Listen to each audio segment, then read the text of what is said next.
मज़ेदार रेसिपीज़ के लिए मेरे चैनल को सब्सक्राइब करें और डेली रेसिपीज़ के लिए बेल आइकन को क्लिक करना ना भूलें। Welcome to tasty food with Maria. अस्सलाम वालेकुम व्यूवर्स, आज मैं आप लोगों के लिए बड़ी आसान सी रेसिपी लेकर आई हूँ। आज मैं आप लोगों को डोनट सिखाने जा रही हूँ जो कि घर में बहुत आसानी से तैयार हो जाते हैं, बहुत ही मज़ेदार बनते हैं और बच्चों को बहुत पसंद है। ये बड़े भी इसको बड़े शौक से खाते हैं। तो चलिए आइए इसके इंग्रेडिएंट्स नोट कर लेते हैं। इसके लिए हमें चाहिए मैदा लिया है मैंने 2 कप, तकरीबन 1 पाव के बराबर है ये, 250 ग्राम। पानी लिया है आधा कप लिया है मैंने, एज रिक्वायर्ड, जितनी ज़रूरत होगी उतना ही इस्तेमाल करेंगे हम। चीनी है हमारे पास 4 टेबलस्पून। बटर लिया है मैंने 2 टेबलस्पून, सॉफ्ट बटर है ये। 1 अदद अंडा लिया है। दूध लिया है मैंने आधा cup. Vanilla essence half tea spoon.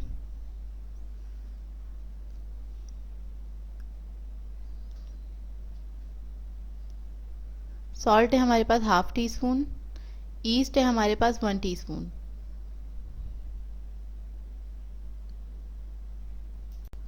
इसके लिए एक मैंने बोल लिया है, उसके अंदर दूध ऐड कर दिया है। दूध मैंने नीम गर्म इस्तेमाल किया है और इसमें हम चीनी ऐड कर देंगे, अंडा भी इसी के अंदर ऐड कर देंगे और इन तीनों चीज़ों को हम अच्छे से मिक्स कर लेंगे। बस अंडे को हमने अच्छे से मिक्स कर लेना है इसके अंदर और थोड़ी सी चीनी घुल जाए, पूरी तरीके से ना घुले, बस हल्का सा बस मिक्स हो जाए। वनीला एसेंस भी मैंने इसी के अंदर ऐड कर दिया है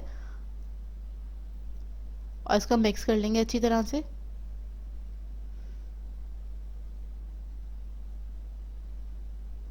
बहुत अच्छे से इसको मिक्स कर लीजिए। दूध बस नीम गर्म होना चाहिए आपके पास। मिक्स को हटा लेंगे। हम मैदे का जो बोल है वो लेंगे, उसके अंदर नमक और ईस्ट ऐड कर दिया है, उसको मैंने मिक्स कर लिया अच्छे से।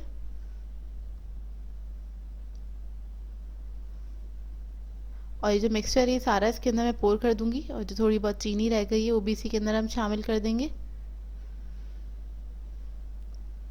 पूरी शुगर डिज़ोल्व हो ये ज़रूरी नहीं है, बस आपको मिक्स करना है उसको हल्का सा। और अब मैं देखूंगी इसके अंदर मुझे अगर पानी की ज़रूरत होगी तो मैं इसके अंदर ऐड करूंगी। तकरीबन थोड़ा सा पानी जाएगा, ज़्यादा नहीं जाएगा, आधे कप के करीब ही जाएगा पानी। आप लोग चाहेंगे पूरा डो दूध से भी बना सकते हैं अगर आप लोग चाहते हैं तो।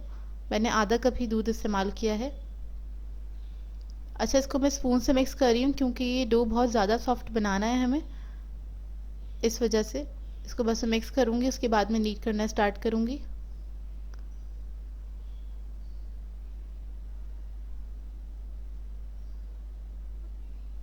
ये देखिए, इसको मैंने नीचे काउंटर पे निकाल लिया है डो को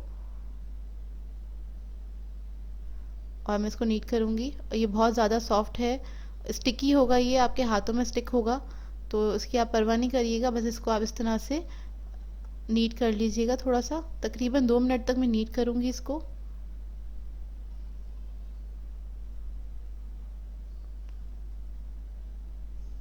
दो मिनट नीट करने के बाद इसके अंदर बटर जो है वो मैं इसके अंदर ऐड कर रही हूँ और बटर ऐड करने के बाद ये थोड़ा सा और ज़्यादा स्टिकी हो जाएगा, थोड़ा पतला हो जाएगा।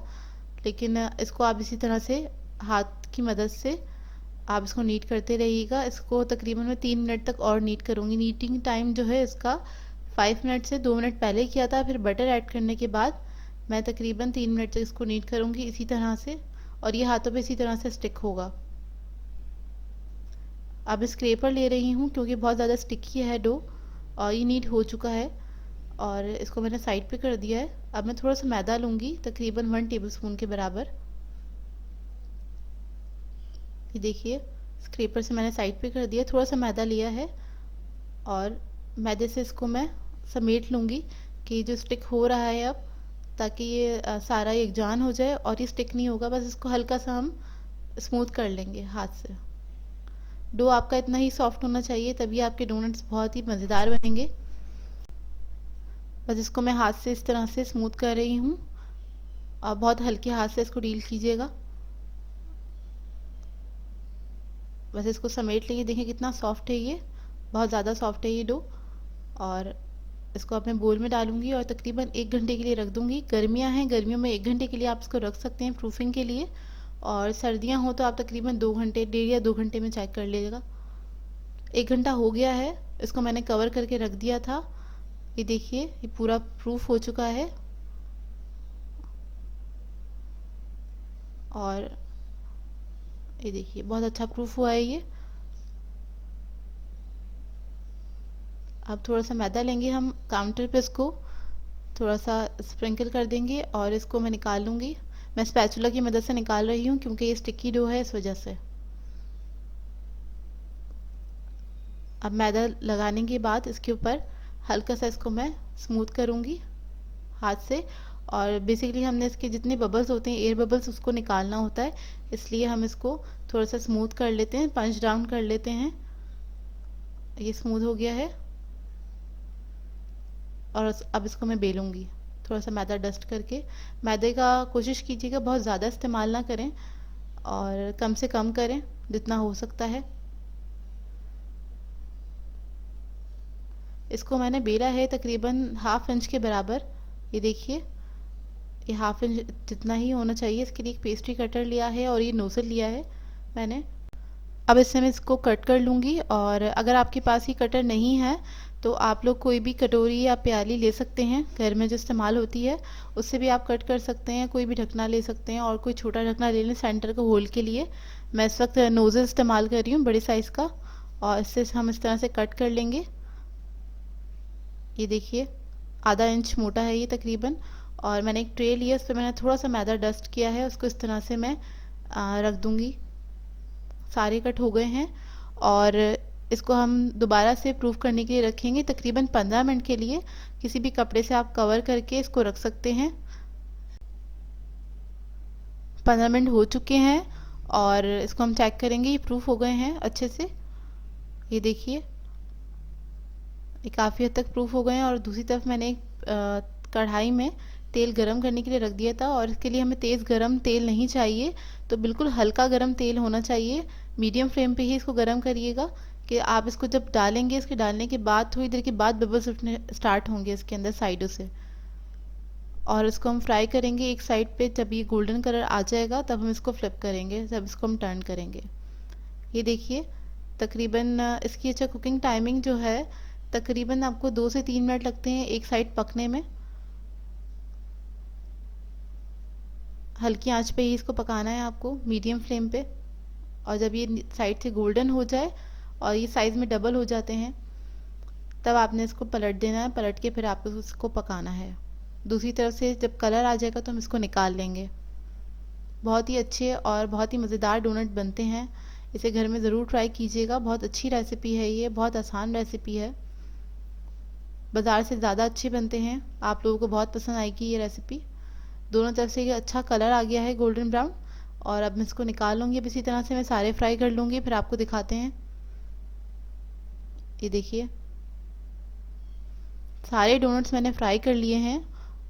ये देखिए बहुत ही मज़ेदार बने हैं। और इस वक्त ये गर्म है, ये ठंडे हो जाएंगे तब मैं आपको इसकी ऊपर की टॉपिंग करना बताऊंगी। इसको हम ठंडा करने के लिए रख देंगे। ठंडे हो गए थे डोनट्स, तकरीबन इसको आधा घंटा लगा। और ये फज है मेरे पास, इसकी रेसिपी आपको मेरे चैनल पे मिल जाएगी। इसके अलावा हमें स्प्रिंकल्स चाहिए इसके अंदर, और चॉकलेट चिप्स लिए थोड़े से मैंने। आइसिंग शुगर है हमारे पास 1 कप, और इसके लिए थोड़ा सा पानी लिया है, तकरीबन 2 टेबलस्पून के बराबर पानी है मेरे पास। तो हम क्या करेंगे, आइसिंग शुगर के लिए इसका ग्लेज़ बनता है, इसमें हम थोड़ा सा पानी ऐड करेंगे और उसको मिक्स करेंगे। पानी इसमें थोड़ा थोड़ा करके ही ऐड करिएगा, एक साथ नहीं डाल दीजिएगा, क्योंकि ज़्यादा हो जाएगा तो बहुत ज़्यादा रनी हो जाएगी, फिर आप इसको संभाल नहीं पाएंगे। तो थोड़ा थोड़ा करके बस इसमें पानी ऐड कर रही हूँ। अच्छा ये वो आइसिंग है जो आप देखते होंगे डोनट्स जो होते हैं उसके ऊपर हल्का सा ग्लेस लगा हुआ होता है वाइट कलर का, ये वो आइसिंग है।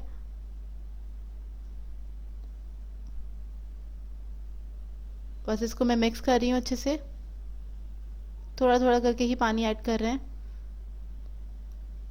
अच्छा जब आप इसको मिक्स करेंगी तो ये थोड़ी सी हार्ड होगी आइसिंग,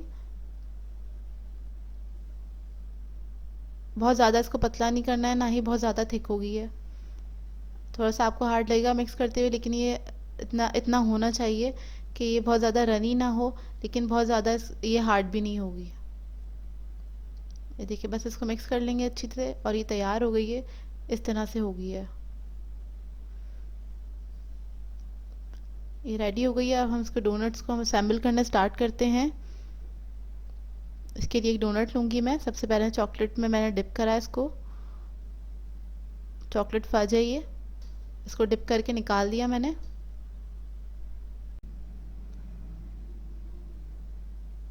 अब दूसरा डोनट लूँगी, उसके ऊपर मैं ये ग्लेस लगाऊंगी थोड़ा सा। ये देखिए, इसको डिप करेंगे और इसको उठा लेंगे, अच्छे से इसको डिप करें और ये इसके ऊपर लगेगा। और थोड़ी देर के बाद ये सेट होता है तो ये सूख जाता है, बिल्कुल ड्राई हो जाता है। और इस पर मैं थोड़ा सा स्प्रिंकल इस पर मैं डाल रही हूँ। ये आपको आसानी से बाज़ार में मिल जाते हैं स्प्रिंकल्स। अब एक मैं चॉकलेट डिप करा है दूसरे डोनट्स में। ये मैं आपको अलग अलग आइडियाज़ दे रही हूँ, आप लोग जो चाहें बना सकते हैं, जो आप लोगों को पसंद हो। एक को मैंने ऐसे ही सादा छोड़ दिया है, दूसरे पे मैंने स्प्रिंकल्स डाल दिए हैं। बहुत खूबसूरत लगते हैं ये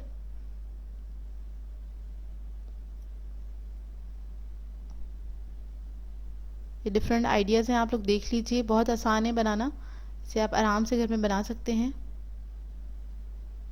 और एक जो चौथा डोनट था उसके ऊपर मैंने चॉकलेट चिप्स ऐड कर दिए हैं। ये 4 हो गए हैं, देखिए। इस तरह से आप डिज़ाइंस बना सकते हैं। और ये थोड़ी सी मेरे पास ग्लेज बचा है तो उसके अंदर थोड़ा सा मैं येलो कलर ऐड कर रही हूँ। आप लोग कोई भी कलर ऐड कर सकते हैं। और इसको मैं मिक्स कर रही हूँ, थोड़ा सा हम येलो भी बना लेते हैं।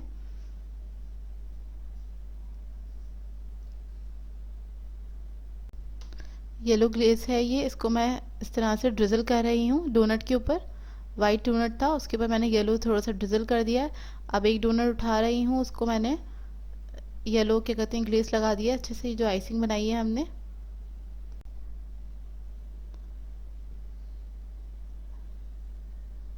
ये लगा दें और इसके ऊपर मैं थोड़ा सा फज है वो ड्रिजल कर रही हूँ, बहुत खूबसूरत लगता है ये देखिए। और ये थोड़ा सा नीचे जाएगा तो बहुत बहुत खूबसूरत इफेक्ट आता है। ये मैंने आपको सारे आइडियाज़ दे दिए हैं, आप लोग इसमें से जो भी चाहे बना सकते हैं या सारे ही बना लीजिएगा, बहुत ही खूबसूरत लगते हैं ये। व्यूवर्स, इन डोनट्स को ज़रूर ट्राई कीजिएगा आप घर में, क्योंकि ये बाज़ार से ज़्यादा अच्छे बनते हैं, बहुत ही मज़ेदार बनते हैं। और आई होप आप लोगों को ये रेसिपी अच्छी लगी हो। कोई फरमाइश हो तो ज़रूर मुझसे किया करें, कमेंट बॉक्स में लिख दिया करें। और मेरी सारी रेसिपीज़ को ज़रूर ट्राई किया करें। सो व्यूवर्स, अगर आप लोगों को अगर मेरी रेसिपीज़ अच्छी लगती हैं तो मेरे चैनल को सब्सक्राइब करें, लाइक करें, कमेंट करें और शेयर भी ज़रूर किया करें सबको। तो मुझे अपनी दुआओं में याद रखिएगा। अल्लाह हाफ़िज़।